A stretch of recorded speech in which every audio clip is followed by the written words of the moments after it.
ஒரு கிராமத்தில் கடலோரமாய் ஒரு பெரிய விளக்கு ஒன்று இருந்தது. அந்த விளக்கு பெரிய சுடராக எரிந்து கொண்டிருந்தது. அதே கிராமத்தில் அதன் அருகில் ஒரு சிறிய வீட்டில் ஒரு சின்ன விளக்கு இருந்துச்சான். அந்த விளக்கு வீட்டுக்குள்ள மெதுவாக எரிஞ்சிக்கிட்டு இருந்துச்சான். இந்த பெரிய விளக்கு அனுதினமும் தற்பெருமை கொண்டு, நான் இந்த ஊருக்கெல்லாம் விளக்கு கொடுக்குறேன், வெளிச்சம் கொடுக்குறேன், ஒளி கொடுக்கின்றேன் என்று தற்பெருமையோடு வாழ்ந்து கொண்டிருந்ததாம். இந்த சின்ன விளக்கு அணையாமல், நான் சின்னது தான் அப்படி என்று, நான் சிறியவன் தான், நான் கொஞ்சம் தகுதி உள்ளவன் தான் என்று தன்னையே தாழ்த்தி கொண்டு அந்த விளக்கு எரிந்து கொண்டிருந்தது.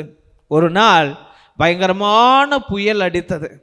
அந்த பெரிய விளக்கு அந்த மாடத்திலிருந்து கீழே தள்ளப்பட்டு நொறுங்கி அப்படியே அழிந்து போனது.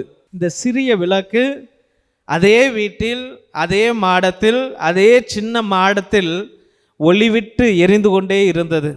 தெய்வ பிள்ளைகளே, எவன் ஒருத்தன் தன்னை உயர்த்துகிறானோ அவன் தாழ்த்தப்படுவான்.